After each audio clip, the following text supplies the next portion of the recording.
Hi friends, this is Venkatesh Devasani. త్వరలో ఆంధ్రప్రదేశ్లో జరగబోయేటువంటి పోలీస్ కానిస్టేబుల్ ఎగ్జామ్కి సంబంధించినటువంటి మోస్ట్ ఎక్స్పెక్టెడ్ ప్రశ్నలని ఇదివరకు కొన్ని డిస్కస్ చేయడం జరిగింది. వాటికి కొనసాగింపుగానే మరికొన్ని ప్రశ్నలని ఈ యొక్క వీడియోలో డిస్కస్ చేయడం జరిగిందండి. ఇప్పటివరకు ఒక 150 పైగా ప్రశ్నలను డిస్కస్ చేయడం జరిగింది. అయితే ఆ తదుపరి కొన్ని టాపిక్ వైజ్ తీసుకురావడం జరిగిందండి. For example awards, military exercise, themes అండి. అవి కాకుండా కొన్ని కవర్ కాని ప్రశ్నలు ఉంటాయండి. అలాంటి ప్రశ్నలని ఈ యొక్క వీడియోలో డిస్కస్ చేద్దామండి. అందులో భాగంగా ఈరోజు మనం డిస్కస్ చేయబోతున్న మొదటి ప్రశ్న చూడండి. వాక్ సవరణ చట్టం 2025 అనేది ఎప్పటి నుంచి అమల్లోకి వచ్చింది అని అడుగుతున్నారండి.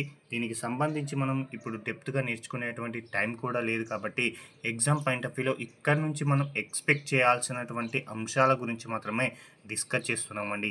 వాక్ సవరణ చట్టం 2025 అనేది 2025 ఏప్రిల్ 8వ తేదీన అమల్లోకి రావడం జరిగింది. అయితే ఇది మొట్టమొదటిసారిగా లోక్సభలో ప్రవేశపెట్టారు. ఎప్పుడు అంటే ఏప్రిల్ 2వ తేదీన లోక్సభలో ఆమోదం పొందడం జరిగింది. ఆ తదుపరి 2 రోజుల అనగా ఏప్రిల్ 4వ తేదీన రాజ్యసభ ఆమోదించడం జరిగింది. ఇక తుదిగా రాష్ట్రపతి ఏప్రిల్ 5వ తేదీన ఆమోదం తెలియజేయడంతో ఏప్రిల్ 8వ తేదీన ఈ యొక్క వాక్ సవరణ చట్టం 2025 అనేది అమల్లోకి రావడం జరిగింది. అయితే మొట్టమొదటిసారిగా వాక్ సవరణ చట్టాన్ని భారతదేశంలో ఏ సంవత్సరంలో తీసుకొచ్చారు అంటే మాత్రం 1954 సంవత్సరంలో మొట్టమొదటి వాక్ చట్టాన్ని భారతదేశంలో తీసుకొచ్చారు. మళ్ళీ దాని స్థానంలో 1995వ సంవత్సరంలో మరొక చట్టాన్ని దాని స్థానంలో తీసుకురావడం జరిగింది. అలా 1995లో చట్టాన్ని 2013వ సంవత్సరంలో సవరించి దానికి మరిన్ని అధికారాలు అనేవి పెంచడం జరిగింది. అయితే ఇటీవల ప్రవేశపెట్టిన వక్ఫ్ సవరణ బిల్లు పైన లోక్సభలో చాలా వరకు అభ్యంతరాలు అనేవి రావడం జరిగింది. దీంతో ఈ యొక్క బిల్లును జేపీసీ కమిటీకి పంపించడం జరిగిందండి. జాయింట్ పార్లమెంటరీ కమిటీకి పంపించడం జరిగింది. అలా జాయింట్ పార్లమెంటరీ కమిటీలో మొత్తంగా 31 మంది సభ్యులతో ఈ యొక్క కమిటీని ఏర్పాటు చేయడం జరిగింది. ఈ యొక్క కమిటీకి ఎవరు నేతృత్వం వహించారు అంటే ఎంపీ అండి, రాజస్థాన్కి సంబంధించినటువంటి జగదాంబికా పాల్ అనేటువంటి వ్యక్తి ఈ యొక్క జేపీసీకి చైర్మన్గా వ్యవహరించడం జరిగింది.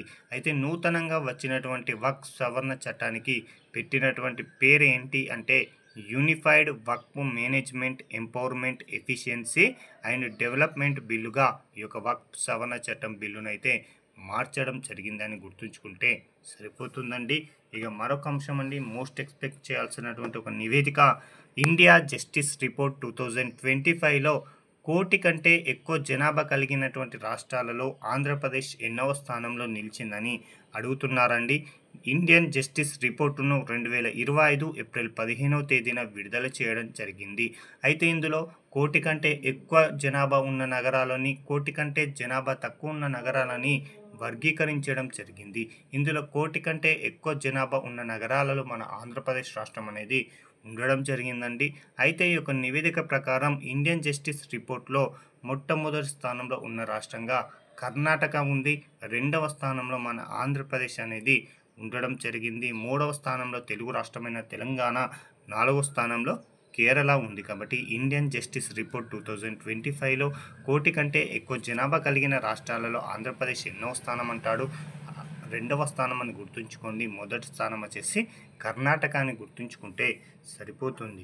ఇక మరొక అంశం అండి, చాలా ఇంపార్టెంట్ ఉన్నటువంటి అంశం ఏంటి అంటే ఇటీవల అంతర్జాతీయ అంతరిక్ష కేంద్రం నుంచి భారత సంతతి వ్యోమగామి సునీత విలియమ్స్ ఎప్పుడు సురక్షితంగా భూమికి చేరుకున్నారని అడుగుతున్నారండి. యాక్చువల్గా ఆమె ఎప్పుడు వెళ్ళింది అనేది మనకు తెలిసి ఉండాలి. అయితే 2024 జూన్ 5 అండి. జూన్ 5 అంటే మన అందరికీ తెలిసిందే ప్రపంచ పర్యావరణ దినోత్సవం. ఆ యొక్క రోజున 8 రోజుల యాత్ర కోసమని, కేవలం 8 రోజుల యాత్ర కోసమై సునీత విలియమ్స్, అదేవిధంగా మరొకరండి బూచ్ వెల్మోర్, వీరిద్దరూ కూడా జూన్ 5వ తేదీన అంతరిక్ష యాత్రకైతే వెళ్ళడం జరిగింది. అయితే అక్కడ వాతావరణ పరిస్థితులు, సాంకేతిక ఇబ్బందుల వలన దాదాపుగా 286 రోజుల పాటు అంతరిక్షంలోనే గడపాల్సి వచ్చిందండి. కేవలం 8 రోజుల యాత్ర కోసం వెళ్ళినటువంటి సునీతా విలియమ్స్ బూచ్ విల్మోర్లు ఏకంగా 286 రోజుల పాటు అక్కడే చిక్కుకొని ఉండడం జరిగింది. దీంతో వారిని మళ్ళీ సురక్షితంగా భారతదేశానికి వారిని సురక్షితంగా భూమిపైకి తీసుకురావాలనే ఉద్దేశంతో 2025 మార్చి 18న స్పేస్ ఎక్స్ క్రూ 9 డ్రాగన్ అనేటువంటి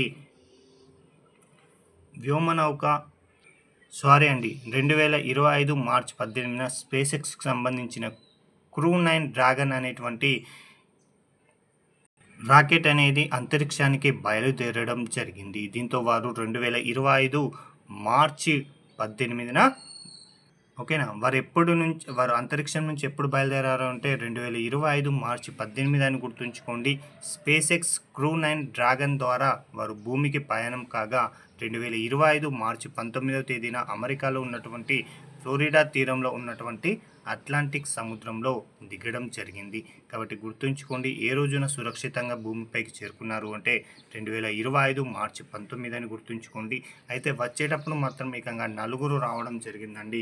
ఒకరు వచ్చేసి సునీతా విలియమ్స్, మరొకరు బూచ్ విల్మోర్, మరొకరు నిక్ హేగ్, మరొకరు అలెగ్జాండర్ గోర్బునోవ్ అనేటువంటి 4 వ్యక్తులు ఈ యొక్క 2025 మార్చి 19న సురక్షితంగా భూమిపైకి రావడం జరిగింది. ఇక 4వ ప్రశ్న అండి. ఇటీవల విదేశీ చెల్లింపుల క్రాస్ బోర్డర్ లావాదేవీల కోసం ఆర్బీఐతో ఏ దేశం ఇటీవల ఒప్పందం కుదుర్చుకుందంటే ఆర్బీఐతో మారిషస్ దేశానికి సంబంధించినటువంటి బ్యాంక్ ఆఫ్ మారిషస్ వారు ఒక అవగాహన ఒప్పందాన్ని కుదుర్చుకోవడం జరిగింది. ఇలా కుదుర్చుకున్న ఒప్పందం పైన ఆర్బీఐ గవర్నర్ అయినటువంటి సంజయ్ మల్హోత్రా, అదేవిధంగా బ్యాంక్ ఆఫ్ మారిషస్ గవర్నర్ అయినటువంటి రామకృష్ణ సీతనేన్ అనేటువంటి ఇద్దరు కూడా సంతకాలు చేయడం జరిగింది. ఇక మరొక అంశం అండి. 2025 సంవత్సరం నాటికి భారత్ చైనా దేశాల మధ్య దౌత్య సంబంధాలు ఏర్పడి ఎన్ని సంవత్సరాలు పూర్తయినాయని అడుగుతున్నారండి. 2025 నాటికి భారత్ చైనా దేశాల మధ్య దౌత్య సంబంధాలు ఏర్పడి 75 సంవత్సరాలు అనేవి పూర్తి కావడం జరిగింది. అయితే 2 దేశాల మధ్య ద్వైపాక్షిక సంబంధాలు ఎప్పుడు ప్రారంభమయ్యాయి అంటే ఏప్రిల్ 1, 1950 అండి. చాలా ఇంపార్టెంట్. ఏప్రిల్ 1, 1950న ఈ 2 దేశాల మధ్య దౌత్య సంబంధాలు ప్రారంభం కావడం జరిగింది. ఇక మరొక అంశం అండి, మోస్ట్ ఎక్స్పెక్ట్ చేయాల్సినటువంటి అంశం ఏంటి అంటే 2025-26 కేంద్ర బడ్జెట్లో కేంద్ర ఆర్థిక మంత్రి నిర్మలా సీతారామన్ గారు ఎంఎస్ఎంఈల వర్గీకరణ పరిమితులు పెంచుతున్నట్లు ప్రకటించడం జరిగింది. దీని ప్రకారం ఎన్ని కోట్ల పెట్టుబడులు ఉన్నటువంటి కంపెనీలను సూక్ష్మ సంస్థలుగా వ్యవహరిస్తారని అడుగుతున్నారండి. ఎంఎస్ఎంఈ అంటే మైక్రో, స్మాల్, మీడియం అండి. వీటి యొక్క రుణ పరిమితి అదేవిధంగా వార్షిక టర్నోవర్లను 2025-26 కేంద్ర బడ్జెట్లో పెంచుతున్నట్టు కేంద్ర ఆర్థిక మంత్రి నిర్మలా సీతారామన్ గారు ఇటీవల ప్రకటించడం జరిగింది. కాబట్టి వీటి యొక్క వర్గీకరణ పైన తప్పనిసరిగా ప్రశ్న అడగడానికి అవకాశం ఉందండి. ఒక సూక్ష్మ సంస్థ అంటే ఒక కంపెనీని సూక్ష్మ కంపెనీగా లేదా మైక్రో కంపెనీగా లేదా సూక్ష్మ సంస్థగా లేదా మైక్రో సంస్థగా పరిగణించాలంటే గతంలో పెట్టుబడి 1 కోటి రూపాయలు ఉండేదండి. అది అలాంటి పెట్టుబడిని ప్రస్తుతం 2.5 కోట్లకి పెంచడం జరిగింది. అలాగే దాని యొక్క టర్నోవర్ అనేది ఎంతగా ఉండాలి అంటే గతంలో 5 కోట్లు ఉండగా ప్రస్తుతం 10 కోట్లకి పెంచడం జరిగింది. ఒక చిన్న తరహా సంస్థగా పరిగణించాలంటే గతంలో 10 కోట్ల పెట్టుబడి ఉండేది, ప్రస్తుతం దానిని 25 కోట్లకు పెంచారు. అదేవిధంగా టర్నోవర్ గతంలో 50 కోట్లు ఉండేది, ప్రస్తుతం 100 కోట్లకు పెంచడం జరిగింది. ఇక మధ్య తరహా సంస్థగా పరిగణించాలి అంటే గతంలో పెట్టుబడి 50 కోట్లు ఉండే దానిని ఏకంగా 125 కోట్లకు పెంచారు. ఇక టర్నోవర్ గతంలో 250 కోట్లు ఉండే ప్రస్తుతం 500 కోట్లకి పెంచడం జరిగిందండి. ఈ యొక్క స్టేట్మెంట్ అనేది చాలా ఇంపార్టెంట్ అండి. తప్పనిసరిగా ఇక్కడ నుంచి ప్రశ్న అడగడానికి అవకాశం ఉంది.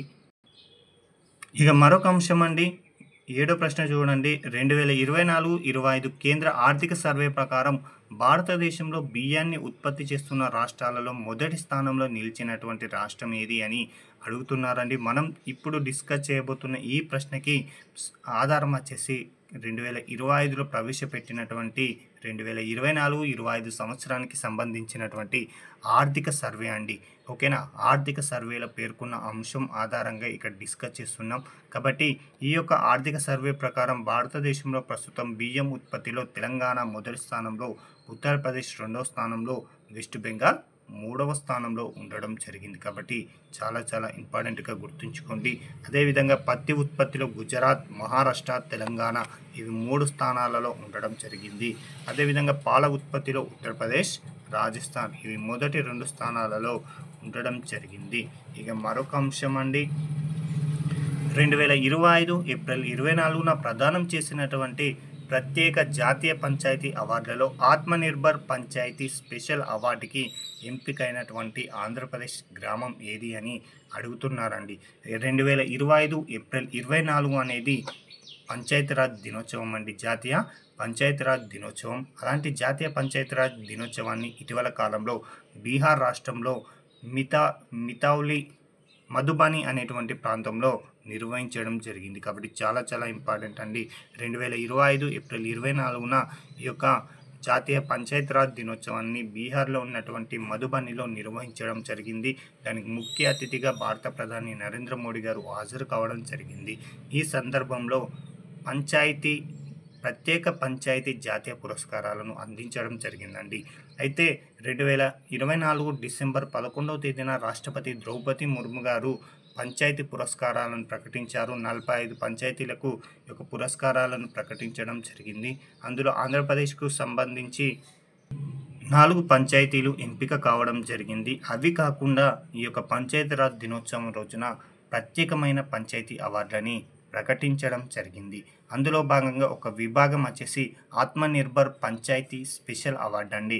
అందులో మొట్టమొదటి స్థానంలో మాల్ అనేటువంటి ఒక గ్రామ పంచాయతీ ఉందండి. ఇది తెలంగాణ రాష్ట్రం రంగారెడ్డి జిల్లాకు సంబంధించింది. అయితే ఇందులో 3వ స్థానంలో మన ఆంధ్రప్రదేశ్కు సంబంధించి గొల్లపూడి గ్రామ పంచాయతీ అనేది ఎంపిక కావడం జరిగింది. అది ఎక్కడ అంటే ఎన్టీఆర్ జిల్లాకు సంబంధించిందని గుర్తుంచుకోండి. ఇక మరొక అంశం అండి, చాలా చాలా ఇంపార్టెంట్. ఈరోజు చివరి ప్రశ్న, ఎనర్జీ స్టాటిస్టిక్స్ ఇండియా ఇటీవల వెలువరించినటువంటి నివేదిక ప్రకారం పునరుత్పాదక శక్తి సామర్థ్యంలో ఆంధ్రప్రదేశ్ అనేది ఎన్నవ స్థానంలో నిలిచిందని అడుగుతున్నారండి. కాబట్టి ఆంధ్రప్రదేశ్ అనేది 5వ స్థానంలో నిలిచింది. ఎనర్జీ స్టాటిస్టిక్స్ ఇండియా వారి యొక్క పునరుత్పాదక శక్తి సామర్థ్యంలో ఆంధ్రప్రదేశ్ 5వ స్థానంలో ఉండగా మొదటి స్థానంలో రాజస్థాన్, 2వ స్థానంలో మహారాష్ట్ర, 3వ స్థానంలో గుజరాత్, 4వ స్థానంలో కర్ణాటక, 5వ స్థానంలో ఆంధ్రప్రదేశ్ అనేది ఉండడం జరిగింది. ఆంధ్రప్రదేశ్ వచ్చేసి 7.9% పునరుత్పాదక శక్తి సామర్థ్యాన్ని కలిగి ఉండగా మొదటి స్థానంలో ఉన్నటువంటి రాజస్థాన్ 20.3% పునరుత్పాదక శక్తి సామర్థ్యాన్ని కలిగి ఉండడం జరిగింది. ఇక ఈరోజు చివరి ప్రశ్న అండి, ఇటీవల అంతర్జాతీయ నేర న్యాయస్థానం ఐసీసీ నుంచి వైదొలుగుతున్నట్లు ప్రకటించిన దేశం ఏది అని అడుగుతున్నారండి. హంగేరీ దేశం అనేటువంటిది ఇటీవల ఐసీసీ నుంచి వైదొలుగుతున్నట్లుగా ప్రకటించడం జరిగింది. అయితే ఐసీసీ అంటున్నాం, ఐసీసీని ఏ సంవత్సరంలో ఏర్పాటు చేశారు అంటే 2002 సంవత్సరం అని గుర్తుంచుకుంటే సరిపోతుంది. దీని యొక్క ప్రధాన కార్యాలయం వచ్చేసి నెదర్లాండ్ దేశంలో ఉన్నటువంటి ది హేగ్లో ఉండగా ప్రస్తుతం ఐసీసీ అధ్యక్షురాలుగా టొమేకో అకానే అనేటువంటి వ్యక్తి ఉండడం జరిగింది. కాబట్టి ఇవండి రోజుకు సంబంధించిన ముఖ్యమైన ప్రశ్నలు. Thank you.